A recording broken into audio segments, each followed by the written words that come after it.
Welcome to the podcast where we take something old, a Doctor Who story from the original series, compare it with something new, one from the new series, and add something borrowed. Well, there's no sketch this time, but we've borrowed some facts off the info text to make Something Who. Wow. Hello, I'm Richard, and we're back with Something Who podcast episode 61, and we're going to discuss a couple of Doctor Who stories set in the middle of the second millennium. First, we'll have a look at Restoration period 5th Doctor story The Visitation from season 19, and after that we'll go even further back in time for Tudor era 10th Doctor story The Shakespeare Code, and that one is of course from series 3.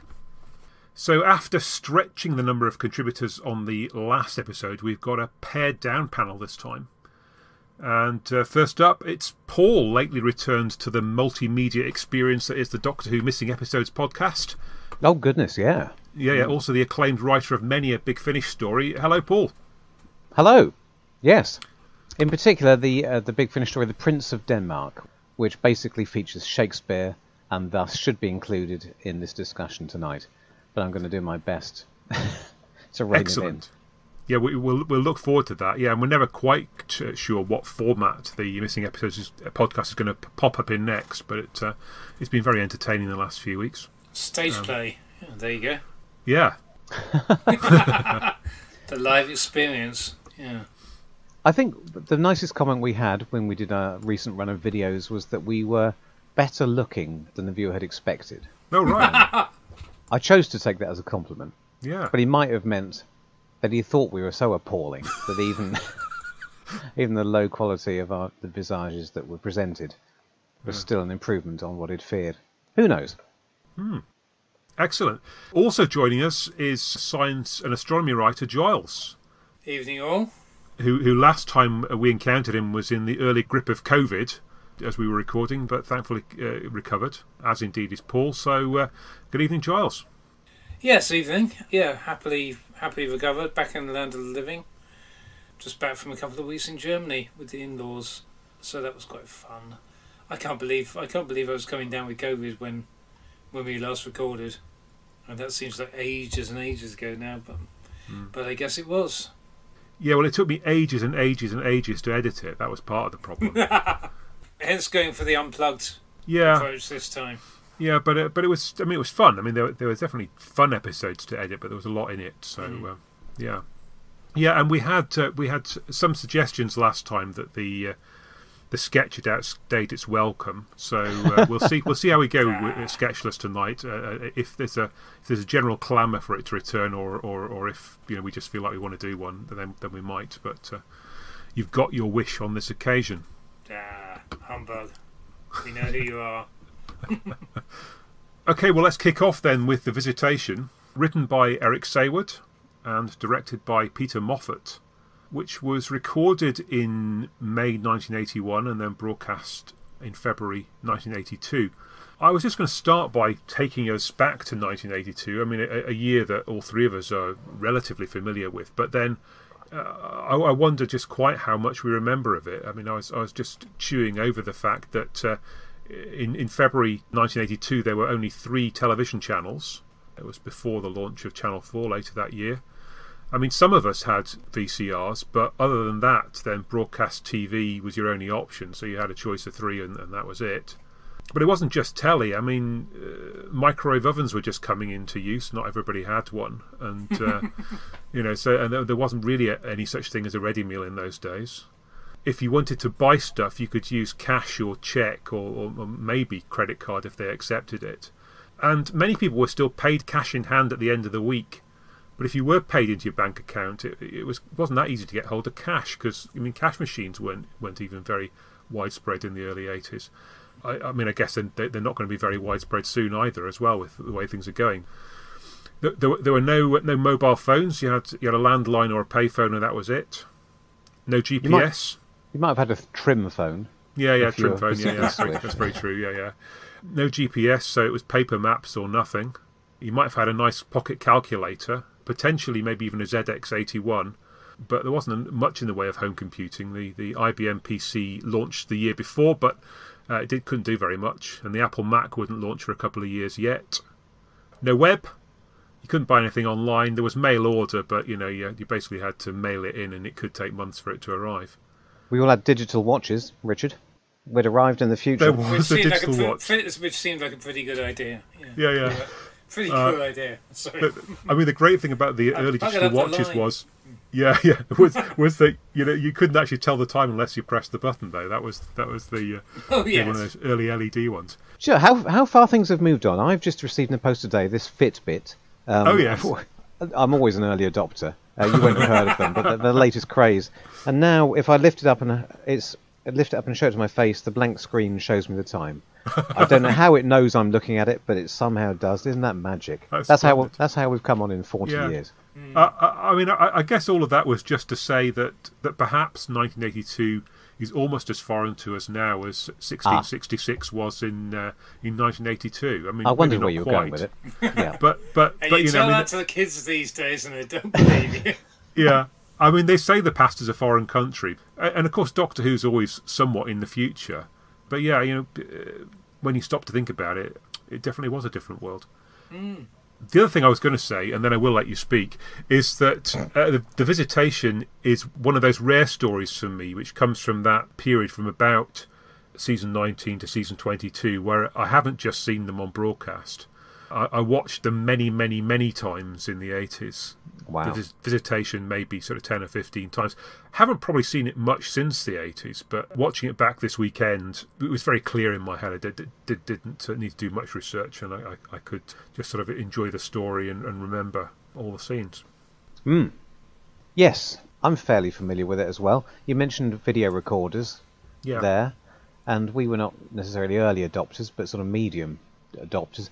Where I mark this in the history of my media literacy is that I wasn't able to record it on the first broadcast, but I think it was repeated. Was it the following summer? Yeah, it was. Well, it was 1983 summer. Yes. Right. So we got our video recorder, late '82. Yeah. One of the first things we recorded was the Morecambe Wives Christmas show, and I still have that tape. The tape cost about, I don't know, was it £1,000? I can't remember. At least. It was a bit eccentric of me to insist on keeping it. Well, I didn't really understand. Yeah, and then by the next summer, I think they repeated Kinder and Visitation. Yes. So I've recorded them and kept them, so I've always known those two very well.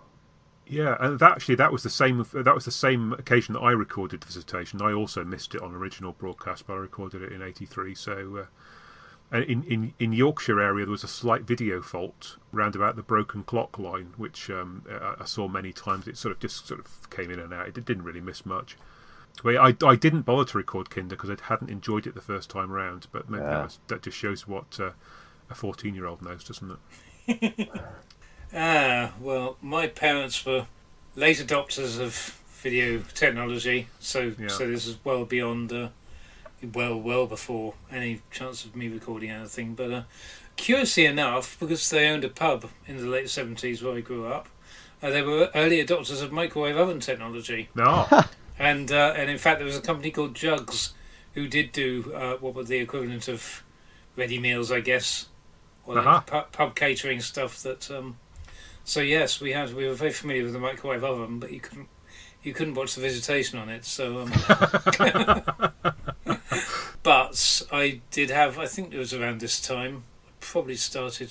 Yeah, that would make sense. I had a little cube-shaped Philips TV, black and white, in my bedroom, and it had a tape deck built into the side of it.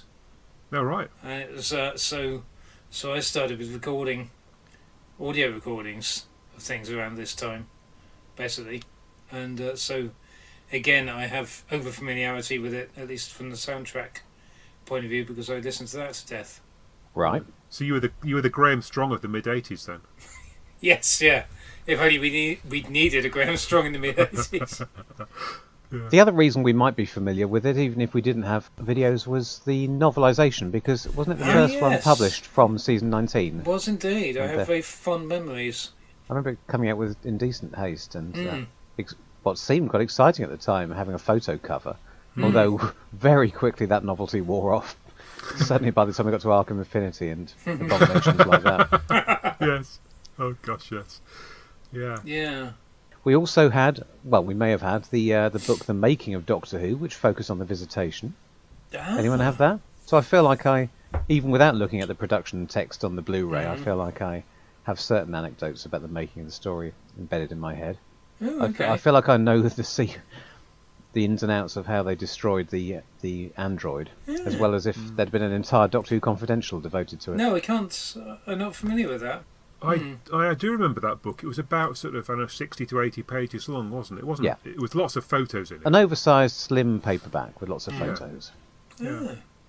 It's not. I have my copy of the unfolding text by this time, of course. As any precocious 13-year-old. No. Yes. This explains a lot about the way our lives have gone since. Yeah. Fiercely flipping through it, going, "What's a trope?" Well, I bought the unfolding text. I did read the unfolding text. I'm not sure that I've understood the unfolding text to this moment. I certainly haven't gone back to it. Semiotic thickness. Yes. Yeah. Oh, yes. So, where should we start? So, you two may have done some research. You can tell me how this came about. I'm more interested in when it was written, not when it was recorded. I know that the entire series was recorded out of order. This must have been written quite early because it would have given Saywood time for this to have created an impression and allowed him to get the big job halfway through the run. Yeah, so Infotext suggested he was commissioned by Bidmead to write it at some point, I guess, during the season 18 time frame. And how did that come about? Did he did he put himself forward to the Doctor Who office, or did Bidmead look for radio writers and find him that way? The latter, I believe. Yes, that's my understanding of it too. Right. I'm not sure whether it was as early as all of that, because one thing that I hadn't gathered until now was that all of that stuff that I imbibed at the breast of DWM back in the 80s to a disturbing image for you about the fact that they filmed Castrovalva 4th in order to let Davison bed in so the character before they filmed the tricky regeneration story was all a load of hooey. Oh, really? They were still inventing fan myths to... Basically it's a piece of spin on the part of JNT that was right up there with anything that ever came from Moffat in terms of printing the legends. Yeah. Right. More hooey than ever before, is it? Yes, yeah. So yeah, no, apparently because was it Flanagan and McCulloch were going to write the first? Right, it was all because of that. And because that fell through, and then Bidmead was scrambling to write Castrovalva as a replacement. And they recorded this before Kinder. Yeah. And so Second, yeah. all of that stuff that's inserted at the start of the first episode, which was apparently put in there at J&T's behest, they didn't know what the hell any of that was that they were talking about. Yeah. Well, with the quality of the dialogue, I'm not sure they would have been much better off even if they had recorded Kinder already. While you were enjoying 24 hours augmented sleep from the whatever it was, Delta Wave Wind. Oh dear. Yes. Yeah. So talk about wibbly wobbly timey wimey. I mean, the other reason why it's not very plausible is that actually, if you watch now, going back to season 19, Davison sort of explodes off the screen, really, in both Four to Doomsday and The Visitation. It doesn't really feel like he needs to get into his stride in time for Castrovalva anyway. Yeah. I'm very interested in how the character of the Fifth Doctor evolves. But I haven't got anything to say about it. Well, I mean, I think that is an interesting question because he's very bad-tempered in this one. He is. Now, where's that come from? It's not the version of the Fifth Doctor that I like and cherish. But he's... this is the trouble with watching these ones out of context. Is he uniquely bad-tempered in this? I haven't rewatched every story. The start of Earthshock is very similar, isn't it? Well, that would make sense. Same writer. Yes. I think Adric winds him up. Yeah. But I think quite a bit of it was improvised, or at least added by Davison himself, because I think he was channeling his memories of being a Hartnell fan and wanting the grumpiness, and they then I think dialed it down, or he felt he'd overstepped. Right. Interesting. So, to the extent that it was coming via Davison, there may be some truth to the fact that the Fifth Doctor was inspired by the First Doctor, because later on, I remember it being suggested that Nathan Turner would claim that's what they were going for, and to the scorn of fans who say, well, if that's the case, you completely misremembered and misinterpreted the First Doctor, and you only got away with... The only reason fans bought it at the time was because they hadn't seen him for 20 years, and the younger generation had never seen him, and apart from perhaps An Earthly Child, and thus swallowed this idea that that's what the... But then Stephen Moffat did the same thing. Yeah. 50 odd years. However many years later, another 30 years later, you can't really have the excuse of not having seen what the First Doctor's like in his many facets at this point. No. And in Castrovalva, when Davison does a very brief impersonation of the First Doctor, alongside the second, he doesn't he go... Does he do a bit of the giggly first Harton, or am I imagining that? Is it just a lapel grabbing Chesterton sort of moment he does? There is a sort of bit in it, isn't there? Yeah, so I don't know. But I'm sure you're right, Giles. I'm only repeating what I read. Watching it out of context, what I see is a lot of stories being written under several different script editors. I mean, you could argue you got Bidmead and then Anthony Root and then Saywood all working on this. They're all being written out of order, all recorded out of order. Yeah. Nathan Turner has gone for a kind of soap opera approach. You can tell me if there is ever been on record as saying that's what he's going for. But we've gone twice a week, like Angels, So, and the stories have a much stronger continuity between them before, down to the extent of. It makes life very difficult for Big Finish because every single one starts with a recap of what happened last time. Sometimes, apparently, because, well, I don't know. We've got scenes being added to Kinder because they were under length, so we get padding scenes of people arguing. Is it the start of Time Flight where they insert scenes to explain what happened at the end of Earthshock because they ran out of room?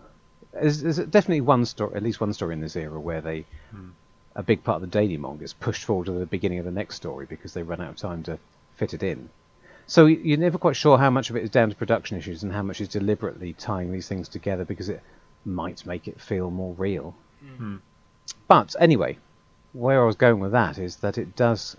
This interconnectedness, which it seems to borrow from soap opera, makes it feel a bit soapy in the worst way. I mean, I like soap operas at their best, but at their worst, they can be padded out with endless scenes of people arguing to create cheap drama. And that seems to be what we have here.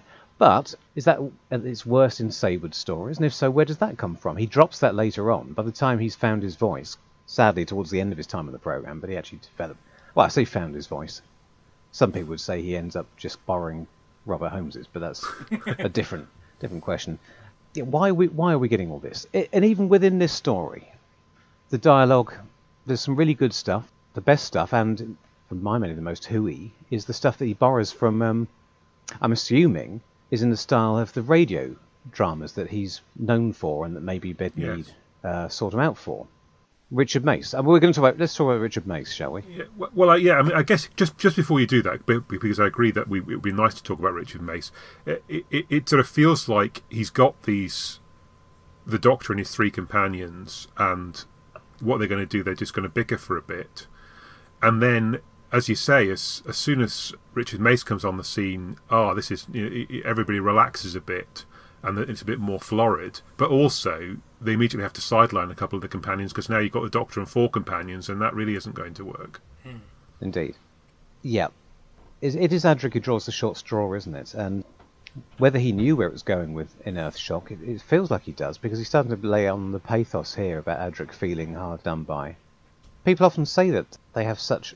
People who do not have fond memories of Adric sometimes say that that's because what they remember is his later stuff, the stuff with Davison, where he's the whiny, younger, fourth wheel, and the one that you cheered when he blew up. But then when they go back and watch him at the beginning, from the start, with the fourth Doctor, they think, good God, he's a much better character, much better performance, much stronger all round. He's the one who suffers, isn't he? From being the established companion. When Tegan and then Nyssa come in, they push him down the rankings, and mostly in Eric Saywood's stories, he also ends up becoming much less sympathetic.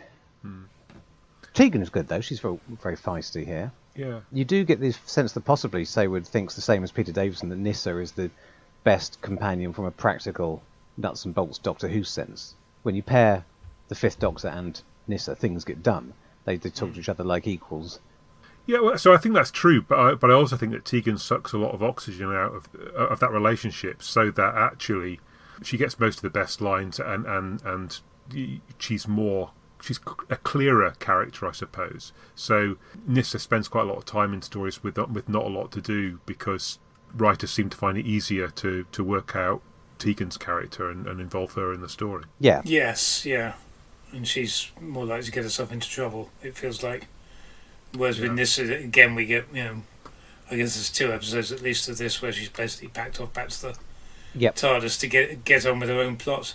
It starts well for her, and I was thinking, this is interesting. As I say, he seems to be pairing her with the Doctor as if he's identified that she's the one you would have if you were just going to have the one companion, and that the other 2 can contribute character stuff and they can complicate the plot, but they won't necessarily drive it. But as you say, then all that comes to a grinding halt when she gets stuck in the TARDIS and seems to take 3/4 of the story to build a simple machine, stopping to stare at it and kick it occasionally. And push it from one end of the TARDIS set to the other as well, very slowly. So, Richard Mace was a character from Eric Saywood's radio scripts where he, I believe, was he not a detective figure? As well as being a highwayman, gentleman actor. I believe it's Victorian, apparently. Yes. Oh, right. So, completely out of context. Would he be even more like Henry Gordon Jago in the original form then? Yeah, so I guess the florid language would come from that still. But yes, and apparently it's one of his earliest commissions as well that Richard Mace comes from. It's not a sort of recent play that he's written at this point, but obviously it's a character that he remembers fondly. And yes, indeed, and he has very strong opinions on the character himself, and apparently was not keen on... forgotten his name now. Who's the chap who plays him? Michael Robbins. Michael Robbins. He wasn't... Am I right in thinking Eric wasn't keen on Michael Robbins' portrayal? Just like the actors apparently didn't enjoy working with him, poor Michael Robbins. I think he does a good job. I think he does a good job. Yes. Yeah.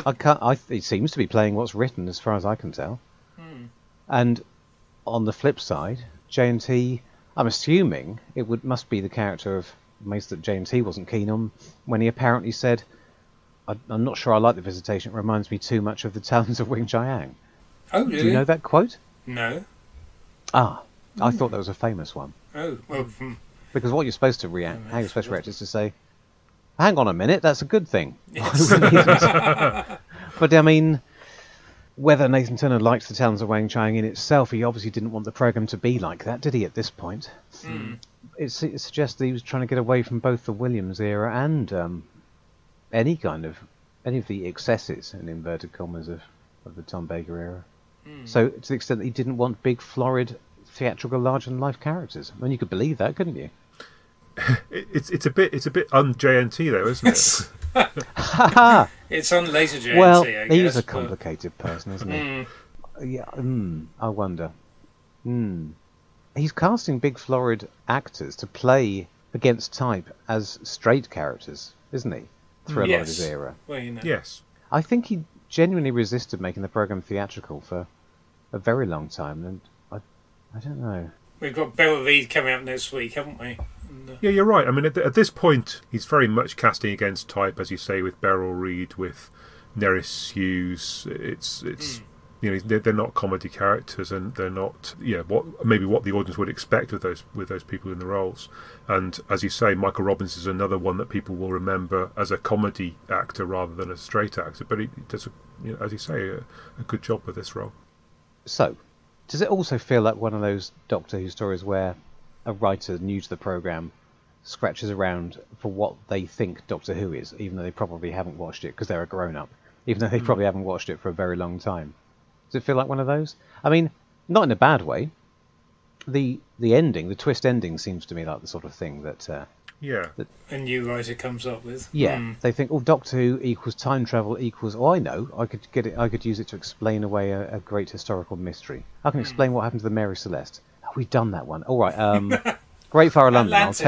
I'll tell you that the biggest mystery in the entire history of the English world. How did the Great Fire of London start? How could it possibly have started? How could that happen? How could a fire start? in a city made of wood. I can't. Yeah, no. I mean, it wasn't really a mystery that needed answering, was it? And No. so it's kind of a weak finale. But you know, I have a problem with those. Not a problem. I'm just grumpy about them. Just on that, before we come back to, it's interesting that apparently they handled it so they don't explicitly say this is the cause of the Great Fire of London, kids. And apparently they just they put the clues there on the grounds that any viewers who were old enough to put two and two together would be old enough to recognise that it was fiction, and they weren't suggesting that Doctor Who really started the Great Fire of London. Yeah. Well, I mean, yes. That's another issue, isn't it? To what extent... Always a concern, isn't it? Yeah. For the kiddywinks. Cause and effect and determinism are not things we generally look at in Doctor Who. But if the first Doctor was piercing himself with laughter at the thought he'd started that he'd burned down Rome, wasn't he? Yeah. So, well, not personally, but that it was essentially his doing. So if we... Again, there you are. As the first, so the fifth, as we always say. For anyone who isn't, a student of history, then what they're actually seeing is, a careless arsonist who's quite happy to see sentient creatures burn to death, which isn't necessarily a great look either. Watching it again, and why are we starting at the end? But we never do these things properly, do. It is slightly alarming, even out of context. I've got a feeling that if you watch this in sequence, having cutting a big close up, the pteroleptals popping and burning in the fire is rather unusual for Doctor Who and takes you by surprise. Yeah. Is that in the script? Because I associate that sort of nastiness with the next few years under this writer. Very Sayward, isn't it? Yeah. So do you think that was in the script, and despite what must have been some expense to build an extra model to then just for that purpose? Does the Doctor actually have a plan in that final scene? I mean, it feels like they sort of burst into the room. They're not aware that the two pteroleptals are behind them, but they should be. But then the two pteroleptals are utterly useless and easily overpowered anyway. And then we've dropped the thing and caused a fire. Let's try and put it out. Oh, we can't. Oh well, let's run away and they'll die in there anyway. I don't know. And then hang on, we can take advantage of this to finish off the plague, get rid of the rats. Or, what is it they throw into the fire? Is it vats full of rats, or is it? Yes, it is. Yes. Right. Nice. Nice. But I mean, he doesn't have a plan for how to deal with that part of the pteroleptal's scheme until the fire starts, which is accidental. Unless it isn't, but it must be. Yes. Yeah, sorry. It's not particularly well paced, is it? That's the flip side of what I was going to say about the pacing, which is that I won't see the 3.5 episodes we get of Heathrow. That's slightly misleading if I phrase it that way, but you know what I mean. Yes. Of rural West London, I wouldn't say they outstay their welcome, but it's getting a bit samey. And the fact that we then cut to a new exciting location, but just for 10 minutes at most. Just for the last 10, seems a bit careless. And they spent a lot of money, on that set and the filming. If this had been a Tom Baker story, we'd have probably had 4 episodes in the rural setting, then switched to and have an extra 2 at the end, wouldn't we? It would have been Talons all over again. Yeah. So it feels like it might be an attempt to do that, but on the other hand, it's a bit cack-handed, and it feels like a code of the story rather than a denouement. And it's funny because that episode is so short anyway, and you've got like a 1.5 minutes recap at the start of episode 4. Yeah, haven't you? There's a ridiculously long recap, and I believe it still only runs to about 23 minutes 10. Or something along those lines. So it's not like there wouldn't have been a bit more room to have had a little bit more expansion of stuff. So I can only assume he didn't write anything more, because you wouldn't have done that if I assume there wasn't stuff that ended up on the cutting room floor from the London bits. Put it that way. Moving to a new location should give you an opportunity to introduce some new elements to the story, whether they be new characters or new. Something about the setting or that could propel it forward and contribute to the denouement. Well, it does in the sense that it brings in the Great Fire of London and uses that to wrap up the entire story. in one fell swoop. But because it's trying to be coy and have the Doctor start the Great Fire accidentally, he then, in the same move, removes his agency. He just tracks them down, follows them there, and the baddies almost fall into their own trap, essentially. And it doesn't feel like it's racing towards the denouement, does it? You know what I mean? When the Pterodactyls escape and Doctor Who has essentially lost track of them, that could be the halfway point, or as I said, the 2/3 of the way point if this was a six-parter. It doesn't feel like we're nearly there. So I don't completely dislike the pacing of the first 3 episodes, but there are some, certainly, moments when they spin their wheels. Much of episode 2 feels a bit spinny to me, and of course most of Nissa's subplot in the TARDIS. And then it catches up and runs towards a conclusion. Kind of takes you by surprise. So yeah. I mean, I think I enjoy the first 3 episodes, but I would agree with you. It's a whole lot of nothing most of the time. I mean, a whole lot of nothing works reasonably well in Pyramids of Mars, but I suppose you're continually learning a little bit more about what's going on in that scenario. Whereas here, perhaps, I mean, the plot is drip fed out, I suppose, here and there, but it doesn't feel like it amounts to all that much in retrospect. I don't know about you, but it's always a story that I want to enjoy slightly more than I do. Yeah, I never dislike it, but it's slightly frustrating because all the elements are there for it to be a real cracker, and it's never quite clear to me what's missing. I was looking at the pacing and the unfolding of the narrative and trying to work out if it was really that inferior to your average Who from other eras. I don't think, and as you say, you can compare it to something like Pyramids of Mars, and it isn't really. But stories that do sort of that thing better just create an atmosphere. You could just take this script and have a better director, and it would come across much more strongly, I think. I'd still want to tweak it. I'd want to remove all the rather soapy interludes of teenagers bickering. But even with what we've got, if it was more atmospheric and the camera work was better framed and the occasional action scenes weren't completely and utterly ludicrous. Yeah, I mean, perhaps the issue that we've got with this then is that, if you think about something like Pyramids of Mars or indeed The Talons of Wen Chian, you've got a series of great characters, whereas in this you've got Richard Mace and nobody else really that's worthy of being called a character. Except possibly the pteroleptil leader, but he's a bit thin.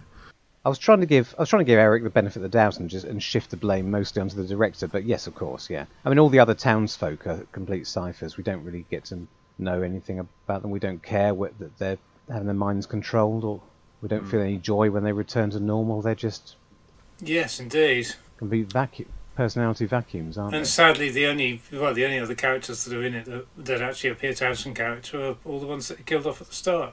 Yes. Well, that's you've got very strange. You've got John Sutherland. I say John Sutherland's in there, and people like that. Well, imagine how much fun if he'd stayed around and he'd scenes with him, and he could have been a double act. I can't quite imagine, but a double act with him and Mace. Bring me my posset. Yes. Yeah. Well, if one of them, even if the son had hidden out in the someone else had hidden out. But no, I mean that is actually quite incompetent.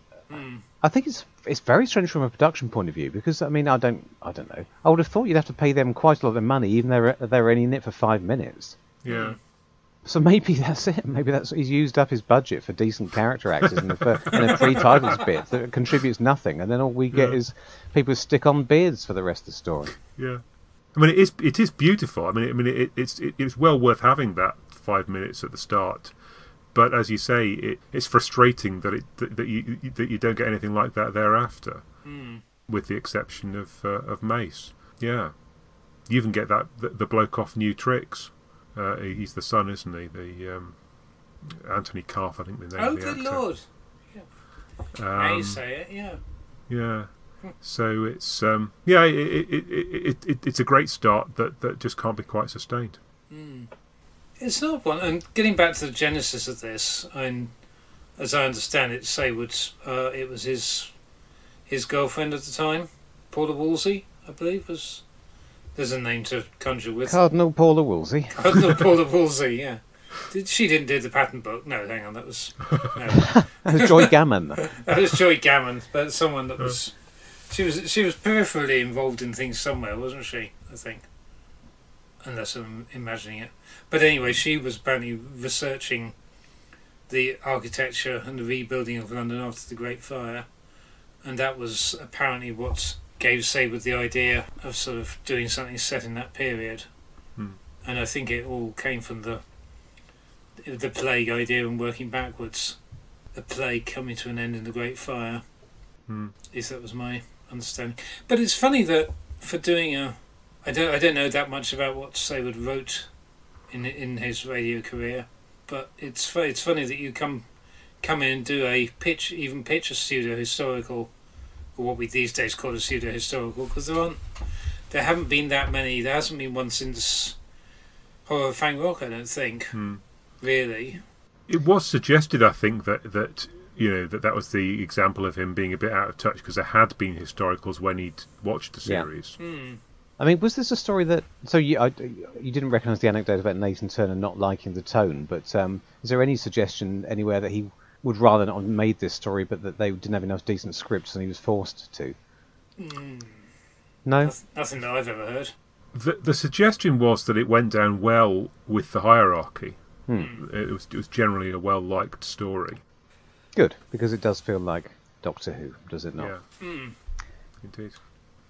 As I say, the script could do with a bit of work. There's kind of some fundamental problems that it sort of hobbles itself at the start by not making the best of characters he's invented. But it's fine. There's enough decent characters.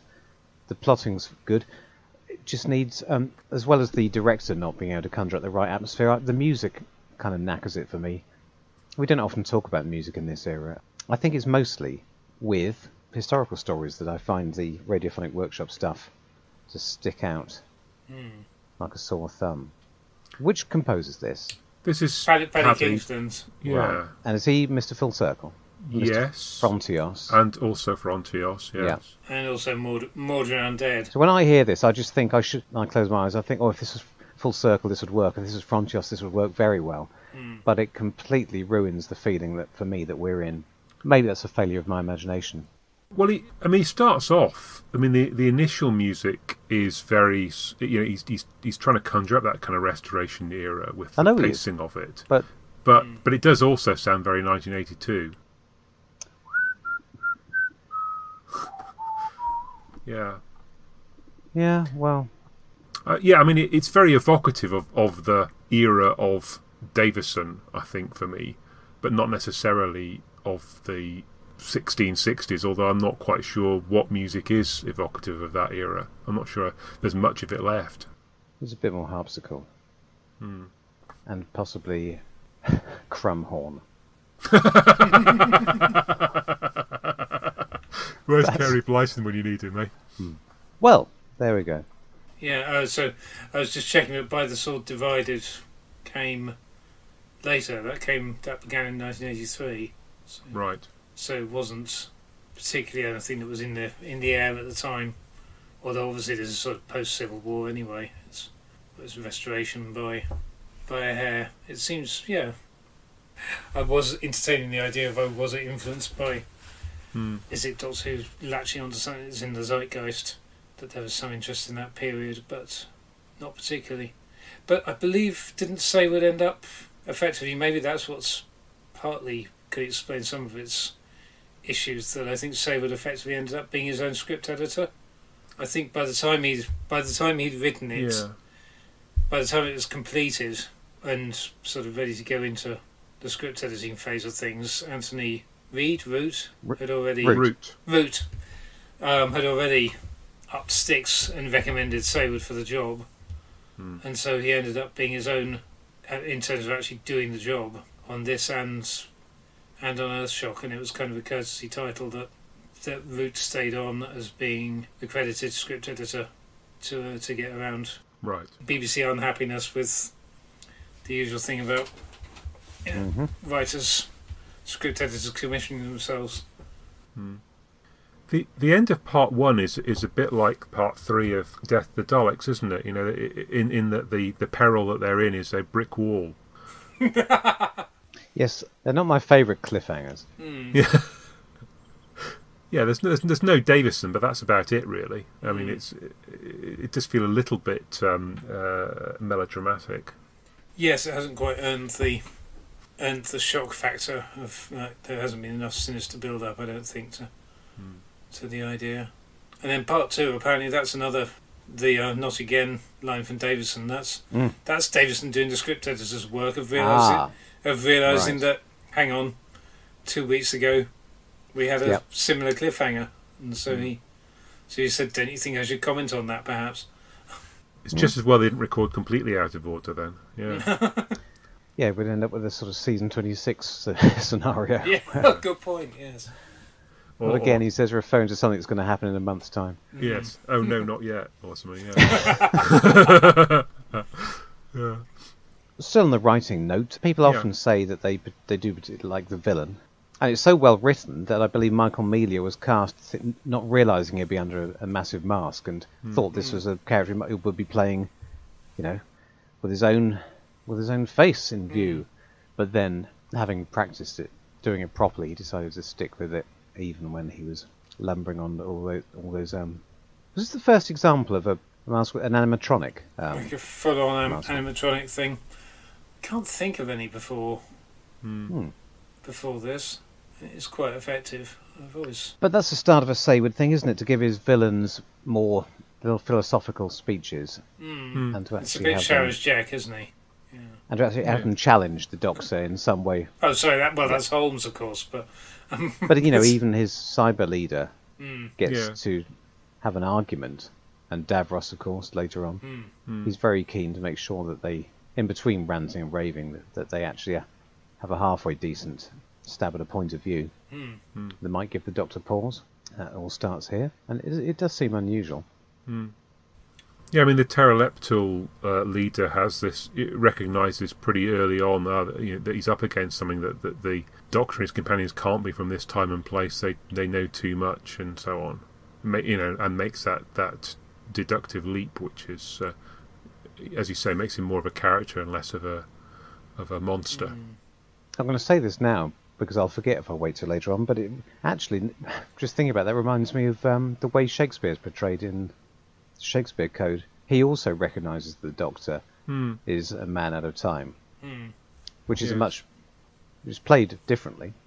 Giving that to Shakespeare, who is a man of his time, is even more impressive than the pteroleptal recognising a fellow alien. Yeah, and I think, I mean, if you're going to, I don't want to spend the whole time hammering the writing, but the other bit that's a bit sort of problematic for me is the android kills all the interesting characters outright very quickly at the start of the story, and then spends the next 3 episodes failing to kill anybody else and deliberately shooting wide of them on some occasions, stuns Adric and Tegan in episode 2 for some reason rather than killing them. So yeah, it seems a little bit inconsistent in that regard. It is, yes. I guess if the pteroleptal wants to interrogate them both, and he knows he's got 2 couches, so I suppose he wants to make sure he's got 2 of them to interrogate. Then perhaps it makes some sense. But it feels like they haven't really explained what that what the ray is or what it's doing or whatever. For all that Eric Saywood will later go on to basically emulate Robert Holmes's approach to writing Who as the best way to do it. It's interesting how many little touches that Holmesian he seems to have adopted here, even down as well as. Well, he's got Holmes in character in Mace. You could argue, but no Holmes in Double Act, which is all those little asides, all those little sci-fi references to other places and times, Tinclavic mines on Raga and so on. That's all reminiscent of the kind of throwaway world building that Bob was famous for. Yeah. Interesting. Maybe they did think in a similar way. It's unlikely that he remembered those sorts of details from having watched the programme 5-6 years earlier. It seems like, I guess we've got a natural tendency to look at somewhat large characters and say, "Oh, Holmesian." Yeah. Like, but, as if that never happens elsewhere in the world of fiction. Yes, yeah. Yeah, of course. But yeah, I guess this is probably as close to as probably the closest thing to Saward unfiltered by or unaffected by kind of exposure to Ian Levine as or the broader world of Doctor Who, put it that way, as you're going to get. So it probably is quite close to his natural writing. It is, and it's really got a bit of everything. A bit of everything that he ever does in his time in the program, good and bad, is all here. The clunky techno babble is here. The people describing what they're seeing and completely unnecessarily. Yeah. The unnecessary conflict, which is apparently there, but feels more like padding, even though it has actually been written deliberately under a misguided belief that it constitutes drama. So, but at the same time, some real joy with language and an attempt to be rather more thoughtful than your average, than you need to be for your average action adventure yarn. So it's all there, good and bad. Yeah. True. Yeah, and I mean, Tim's often complaining about Davison being having no humour, but I mean, there definitely is sardonic humour from Fifth Doctor in several parts of this story. I mean, it's not laugh out loud funny. It's not it's not going to have people rolling in the aisles, but it there's some nice touches. That early TARDIS scene is actually one of the best of this entire era. We get a lot worse after that. Yeah. Yes, and Davison's improvising stuff, and this was recorded in between his two sitcoms, I think. He had the second series of, he was doing Holding in the Fort and Sink or Swim. Yeah. And this in between them. So I think he did his first two, so he's obviously on, in sitcom mode to some extent. He's going to be thinking about business and stuff that he can add to it. Yeah. Which is good. And of course, Tristan is the comic relief in Your Creatures as well. Yes, yeah. Just on the Saward and pterodactyls, and that's quite a nice idea in itself. The idea of that the alien civilization, that they value beauty and that they generally create things that are lovely, and then you have a criminal from that civilization. It's nice to actually have that distinction that doesn't do an awful lot more with it, but the idea that there are non-uniform alien civilizations and that someone can be a renegade or exile from one, so not all of the others are like that, is a nice touch. And when we often run into very uniform, like all aliens from Zarg, thing like this. Yeah. And the Doctor does offer him a way out. He offers to take him somewhere else. Yeah. Which, rather than just immediately going into die horrible creature mode, and to return to what you said, the pterodactyl has a reason for not be dropped off on some barren rock somewhere. I don't want to just exist. Yeah. I want to live somewhere beautiful. So they are all actually behaving like creatures with distinctive rationales. Ironically, he does that for the Gravas in a couple of years' time, doesn't he? He does, yes. I'm not quite sure what 3 pteroleptils need with a whole planet, but that aside, yeah, agreed. Yep, there's just 4 of you, he says aghast, just like in the Shakespeare Code. The Doctor says there's only 3 of you. But neither of them play that really for a joke the way they do in Terror of the Zygons. Yeah. It's a bit big for just the 8 of you. Yeah. Well, there you go. I would cut it down. I think if, with the story that's written to this standard, 3 episodes would have been good. But it's 4, so... Or alternatively, your suggestion, I suppose, and make it sort of 2 and 2, or 1 or 2.5 and 1.5 or something. There are different levels of even fixing. 3 and 1 would have given the room to have introduced a helpful street urchin character in episode 4 in London. But we're talking about the sort of fixes that you would need to have done a bit earlier on. Yes, when Eric was handing his first plot outline, you'd say, "Well, no, I think we can improve upon this. You're spinning your wheels here, but this bit's underdeveloped. We could, 3 episodes with John Savardant, and then Mace takes them into London, and they make use of one of the theatres that's been closed down. So there's actually some, Oh, there's a thought. The stuff that's set up earlier on actually becomes yes. relevant. Yeah. I guess it had to start in a bake. Is it a bakery? Does it actually do that whole bakers and pudding lane thing? I wasn't really paying much attention by the end. Well, I mean, you can't really tell that it's a bakery. It's not like they've got loads of bread lying around, but yeah. Well, he should be shoveling the boxes of plague rats into the bread oven, not into a fire that he started. Anyway, there's all sorts of things you could fix at that stage. I would just think, but if we're given this script, then I just think it's the director that lets it down. I want to make that perfectly clear. It's directed quite badly. Yeah, I mean, so I guess on the one hand, as we've alluded already, there are lots of things about it that are beautiful. So so clearly, they've engaged a bunch of very competent people in constructing costumes and glass shots and sets and all this kind of lark, which is part of the director's job. But then when it comes to actually manoeuvring things around it, it is a bit duff. There's, as you say, the fight scenes are duff. There's Adric doing his Susan act. I mean, to be fair, it doesn't play to Peter Moffat's strengths, whatever they are. We've said before, State of Decay is the closest that he ever gets to exercising his strengths for directing good actors, speaking theatrical dialogue, and directing them as if they were on stage. Yeah. He gets away with that. But we don't want Doctor Who to feel stagey if he's not supposed to be. We don't want it to feel like Amdram when you've got all the resources of the BBC at your disposal, and we know you can do so much better. We want Paddy Russell on this, or David Maloney. They'd shake it up. Yes, yeah. Yes, talking of Adric and his and various fights and things like that, apparently Stuart Fell is stunt doubling around in this, and apparently the bits when the android's entering the TARDIS at the end, so apparently Stuart Fell is doubling for Adric to run up behind the android and thump him in the back and then kick him up the bum, and apparently that was too too much of a stunt for Matthew Waterhouse to pull off. But then when Matthew Waterhouse gets thrown to the ground by the android, that is Matthew Waterhouse. So it's a bit odd. Oh my goody aunt. So yeah, Stuart Falvoya, up the bum kicking needs. Yeah. Stop waggling your ass, Stuart. Yes. Remember that one? Yes. Good, I'm glad I didn't dream that. Yeah.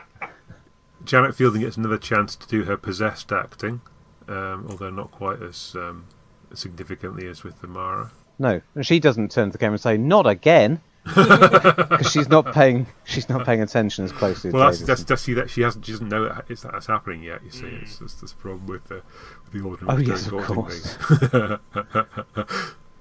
And there's some chunky sections that have no dialogue as well. So I imagine that must be a bit frustrating, Giles, on your C90 or whatever. Yes, yeah, exactly. Yeah, I was wondering what. But I did have the book because I was going. Oh, true. Yes. Because going back, I have sort of treasured memories that I think I must have gone to the Longleat exhibition that summer, and I think I got the book, and I've definitely still probably got the photos around here somewhere of the android and the pterodactyl. I'm pretty sure they were both on display there. I'd have to go through my negatives and find them, but yes, I think I picked up the book there in the shop at Longleat to my great excitement. So that would have helped. But yes, some of those little Keystone Cops moments are, well, not quite Keystone Cops, but yeah, they're a bit hard to follow. Is there anything else that you've got to say about the Visitation? The only other thing I have to mention, which is only a shameless lift from the DVD notes, is that apparently the part of Mace was originally offered to Freddie Jones, which bears thinking about. Yes, he'd have been good, but then I think Michael Robbins is good. I don't understand the dissing. There's a couple of lines that suggest he's meant to be a bit more portly than he is. Yeah, but which you'd think they'd have maybe trimmed slightly. I mean, you really are getting a feeling from some of the dialogue that he's like a bit of a Jago knockoff, but that's presumably completely coincidental. Yes. And it's a bit odd that he complains about his mobility and his frame and so on when we first meet him up a tree, and episode 1, don't we? Yeah. He's clearly not that feeble. Yeah, I came across one of these sort of wiki type sites discussing the Visitation today that mentioned about half a dozen other character actors who'd been considered for the part of Richard Mace as well. Okay. So we suggest that, I mean, either it's true and they went through every character actor in Britain and then hit on Michael Robbins at the end, or I don't know, or maybe they were just a few ideas that came to nothing. Not Laurence Olivier on this occasion. No. They were saving him for the not Larry on this occasion. No. Shame. Yeah. That I would have paid good money to see. Any other thoughts, Paul? No. Okay. Well, in which case, I guess we should probably move on to the other one. But if you want, we can pause briefly. Okay. See you shortly.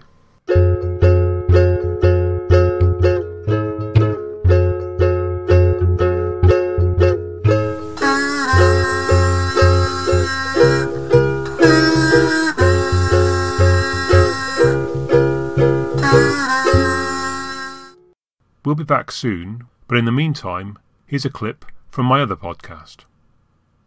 Okay, well, let's hit the theme tune.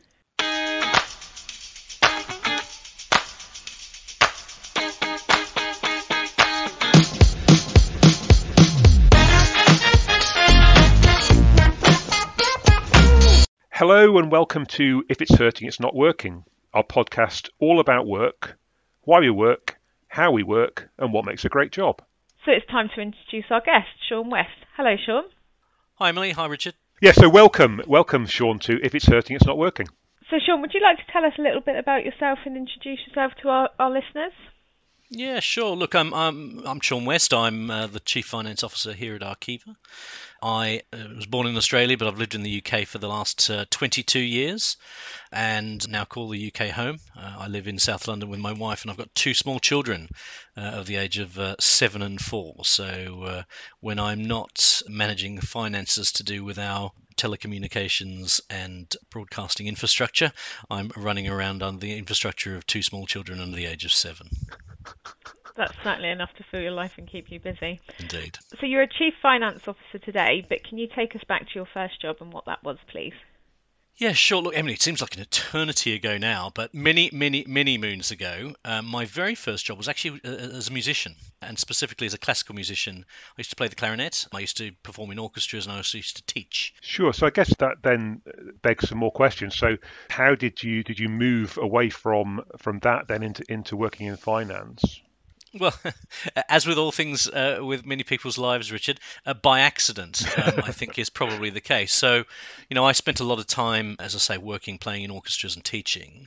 Was expected to go into a sort of professional career in music, and I got mentored by someone at a fairly early age who used to play in the Sydney Symphony Orchestra actually, and I was just talking about life one day with that particular individual. I asked him for his advice. If he had his time again, what would he do? He said to me, "Look, music is great, but it's a tough gig. So try your hand at other things as well. You always got the opportunity to come back." And in my case, my other calling in life, I guess, was numbers. And so I went off to university, did a finance and economics degree. Out popped the other side, working in finance and financial services and finance functions in corporates, and frankly never came back. So I heeded that mentor's advice 50% of the way. Is performing something you'd recognise as a characteristic that you've got? Yeah, look, I think it is. I think it's about not just performing, Richard, and particularly on the musical side of things. I think it's performing as a team, right? Mm-hmm. So, it's not all about you. You can be the best performer in the world and be the best instrumentalist, but the reality is to actually give someone pleasure or to deliver an outcome or an output that's what people want. Whether you're playing in a duet, there's two of you, whether you're playing in an orchestra where there could be up to 80 plus people of you, you realize the importance that every single person plays. And I think if you ask me what is the one thread that takes me from what might seem a completely unrelated set of roles from my past into today, it's that the importance of everyone playing a part.